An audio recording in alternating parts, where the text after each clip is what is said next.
All right, guys, back here working on the 2004 Kawasaki Concours. Cheap build, cheap bike. Hey, we were working on some of the carburetor stuff the other day, and I'm having a problem. I set the floats up, but I'm still having one of them leaking, so I ordered some new needles for it. I noticed one needle when I took them out was a little bit, it looked a little questionable. But while I had them out, I mounted some drains in the bowls. And so, like overflow drains. So, if the carb overfilled, instead of it running into the motor, it would go through these drains. The write up that I had on it told me one height to cut the drains. Well, I cut them according to what they said, and then found out that that was too short.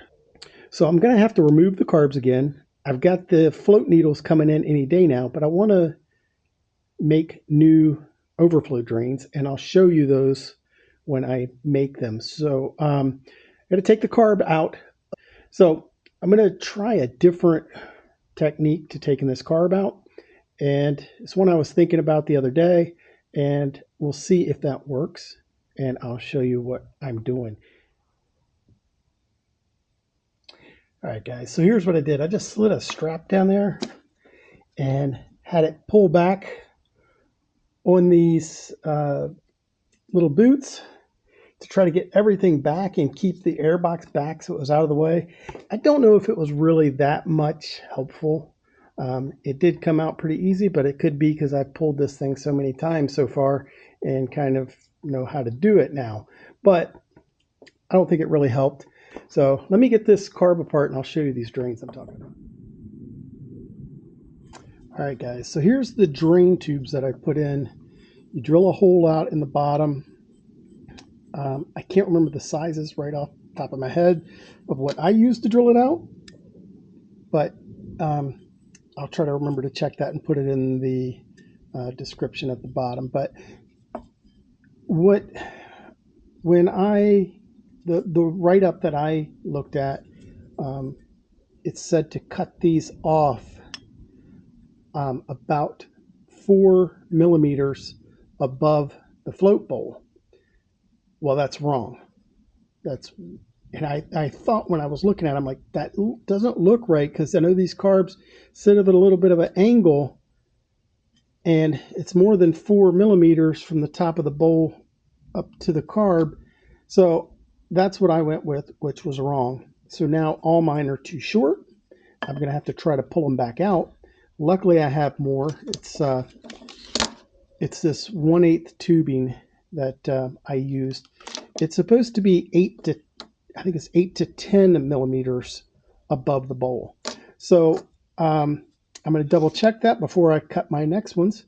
But and I just pressed these in. I drilled a hole, I think it was 332s down, and then drilled the next bit up, which I can't remember off the top of my head, and just drilled halfway down in it.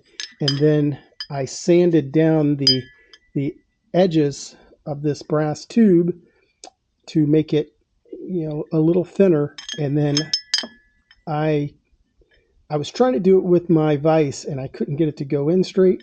So I wound up just tapping it in with a hammer, just kind of giving it some light taps until it goes through. You don't want it to go all the way through and block off this drain tube here, or this drain hole, because they both are going to use the same drain at the bottom of the bowl, if that makes sense.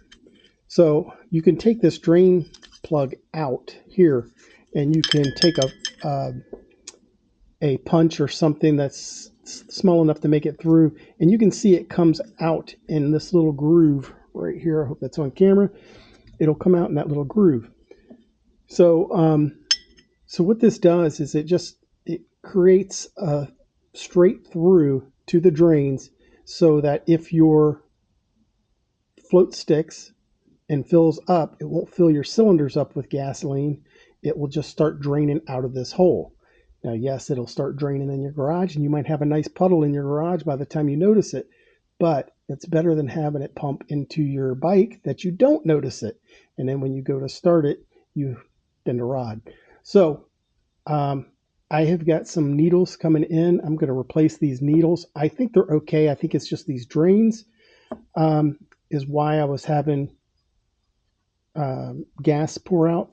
But I'm going to go ahead and replace those needles while I have it out. I think they're going to be in tomorrow. But all right, guys. So let me show you what I was doing. I cut this brass tube at 39 millimeters. I grind the tip down just a little bit to get it a little bit of an angle where it'll seat down in there.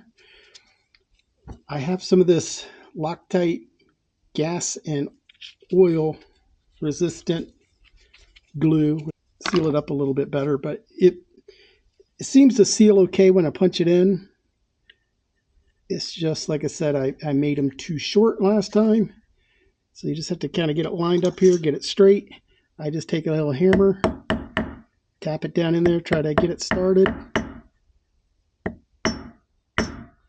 Then give it a nice little smack. You want to make sure you don't bend it.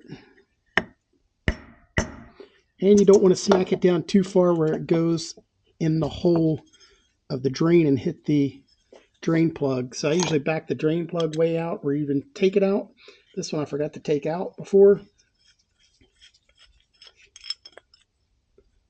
But then I just look down the hole, which you won't be able to see anything on this one. But I just look down the hole and see if the end of the tube is coming out yet. And I've never had one come all the way through because, like I said, I cut a little bit wider hole and tried to keep a shoulder on there for the tube to rest on. So then what I do is I'll take this flat edge and then I'll measure how much tube I have left. Now this one I'm right at 10 millimeters. So I'm going to just punch in just a little bit more because I know this flat edge that I have here, I measured it and it's like 0.7. So I've got a little bit more I can hammer down in there and be within my 8 to 10 millimeters. And let's check it again. There we go, perfect. It's at 9.5. It's nice and firm, it's not going anywhere. And what I did was, with this piece of wood, I just drilled a hole in this wood where the nipple would sit down in there, and then just gives me a nice straight up and down area to hammer this in. And fits in there pretty good. Then I always look through it, just look up at the light to make sure you can see through the hole, to make sure it didn't collapse the hole down. I also have this little piece of cotter pin that I just run up through there, make sure that that glue sealant that I put in didn't get in the way of the hole. So I hope you can see that. I can't see my camera angle, but I hope that helps. So I've got one more to do. And then what I did last time was I just sat this up. Let me put the drain plug back in. Okay, so I just set the bolt up here on my vise, and I have a little bit of gas that I drained out of the carbs overflow. So I just pour a little bit in there, and you can see that none is leaking down through the bottom of the bowl. So that's what I'm talking about. It'll only drain out when it fills up past the top. Probably shouldn't have put that in there since I just put that sealant, but oh well. But you can see it doesn't leak. Yeah, it won't leak until it fills up over this, and then it'll drain through there instead of draining in your carb. So hopefully that makes sense. I tried to explain it to somebody once before and they just weren't getting it, but maybe showing you will help. All right, so I've got one more to do. I'm going to do that one, and then I'm probably just going to let these carbs sit until my needles come in and get that taken care of. All right, guys, I just wanted to tell you one thing about this. These drains are only good or only an extra added layer of protection, I should say, to um, if your petcock fails, or your float needles aren't seating all the way, and your petcock fails. That's where these come into play to drain the gas out. Um, when I first rebuilt the carbs on this bike, I had the um, IV bottle ran to it, and I had turned my back to the IV bottle and then tried to start it. Luckily, my battery was going dead because it did flood this number 3 cylinder. And luckily, the battery was dead and it like barely turned over and went plunk. But I think everything's fine. I've had it running since then and it runs fine. I haven't checked compression yet or anything to see if it may have bent the rod, but it's run fine after that. But like I said, my IV bottle was constantly giving it fuel. And I guess that float needle, when I took it back apart, the float needle, the little spring in the bottom of the float needle, it has that little nipple that it sticks out, was stuck. And it was stuck all the way in. And I kept messing with it and got it to pop out. And so I don't think that needle was all the way seated. And then when I took the needle back out and looked at it a little closer, it had a little bit of an edge around the needle. So I wanted to replace them. So I've got new ones coming. Hopefully we'll get them in. And hopefully this will be the last time we deal with this carbs coming out for a while. All right, guys, I got my new float needles in. I don't know if you can see. I don't know if you can see. There's a little groove around the top of the plastic on this old one. And so here's or not plastic, but I guess rubber.